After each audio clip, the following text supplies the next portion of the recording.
Up YouTube here with a post-fight video for the Shakur Stevenson Jamel Herring fight. Um, yeah, Shakur Stevenson, man, he improved. You already know the results of this fight. He improved his record to 17-0, 9 knockouts. He would stop Jamel Herring in the 10th round. The referee would step in. There were no knockdowns scored, but Jamel Herring absorbed enough punishment all throughout the fight, and the referee has seen enough, and there was no complaints from Herring's side. There was no complaints from the fans. I thought it was a fair, good stoppage, good call on the ref's behalf. Because Jamel Herring was getting tagged up all night from the first round all the way to the end of the fight. Shakur Stevenson put on a boxing clinic. Um, and with that being said, Shakur Stevenson, he let things be known that he's for sure one of the best fighters pound for pound in the sport right now. And there was talks about him being boring. He don't got the best quality opponents under his belt. In his last fight of June this year when he fought Jeremiah Nakatila, it was a snooze fest for most people. Um, there was a lot of criticism from the commentary booth about him just cruising through a easy win, just jabbing and utilizing his fundamental technical abilities to earn himself a victory.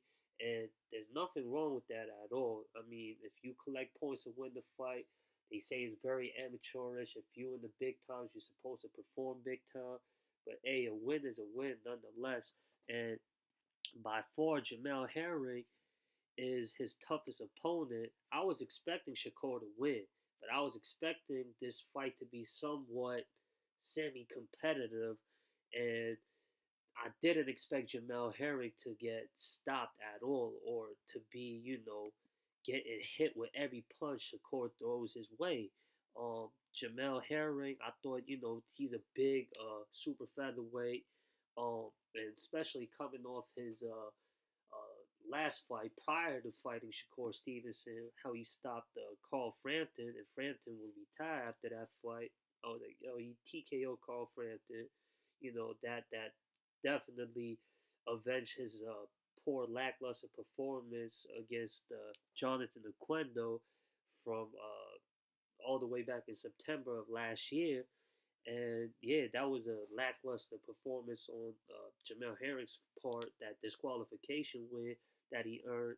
Um, and then his fight with, I believe, was it Lamont Roach Jr., where it was very close. I think I'm not too sure, but I think one of the fights, one of his most recent fights, I'm talking about Jamel Herring, where he won a decision victory. I had scored it a draw personally, and then he's also got two defeats on his record as well before he became junior lightweight champion. And now he loses his super featherweight title to his then mandatory, now the new WBO Super Featherweight champion Shakur Stevenson. Now, Jamel Herring record goes to 23 wins, 11 knockout wins to 3 defeats. Um, like I said, Jamel Herring, it looked like he was getting tagged with every punch that Shakur Stevenson was throwing his way. Shakur Stevenson was dictating where the fight was being fought at, was showing speed, um, good footwork, good aggression. He said in the post-fight interview, "Hey, like commentary team," he specifically called out Tim Bradley and said, "Hey, they was telling all the fans that he boring as shit. That's why he performed how he performed against Jamel Herring that night." And this puts him at the top of the top when it comes to the super featherweight division. The Ring Magazine has him at number one. Um, he called out Oscar Valdez, who's the other super featherweight champion. He's the WBC super featherweight champion, and his last performance against the Brazilian Canseco, I thought it was a robbery. I thought Conseco did enough to pull off the win. Uh, but hey, they gave it to Oscar Valdez. He kept his O. Conseco, took his. I think yeah, he took that defeat regardless of how I saw the fight. And Valdez, there was a lot of controversy for him heading into the fight. I ain't got to talk about what's already known. And yeah, he called out Valdez. I think Shakur beats everyone at 130. To be honest with you, um, and yeah, he called out Oscar Valdez. They both fight with Top Rank. That should be an easy fight for Bob Arum to sit both fighters down and have the fight happen. I think that fight should happen. If not, he could fight Berchelte. That's another solid super featherweight. He could fight Conseco. That would be a good fight as well because Conseco he performed against Oscar Valdez in their outing. You know, fight maybe. It's few names he could fight out there.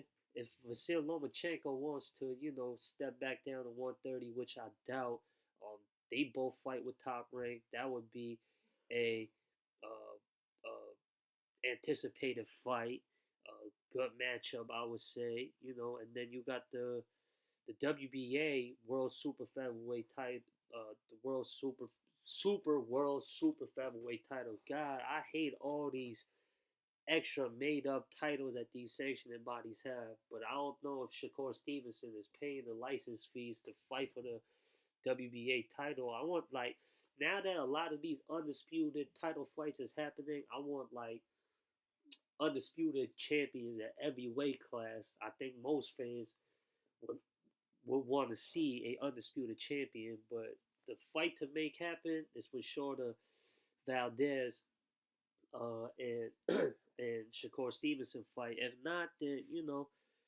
he could have Jamel Herring fight Valdez if they want to. But there's the other champion, the W excuse me, not the WB, the IBF super featherweight champion Kenichi Ogawa. I don't know too much about him. He 26-1 with one draw as well. That's a good record. If Jamel Herring wants to go overseas again and fight for another title, he could do that.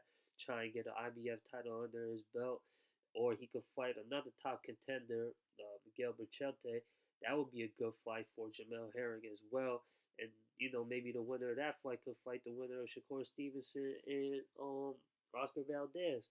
Um, and the WBO has a British undefeated British fighter, 21-0, ranked at number one, and his name is Archie Sharp.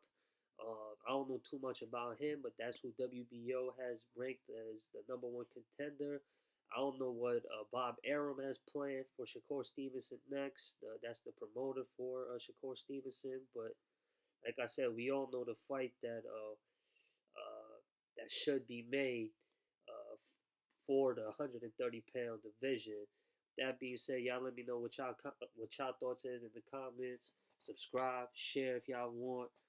Stay healthy, be safe, and happy holidays. Peace, y'all.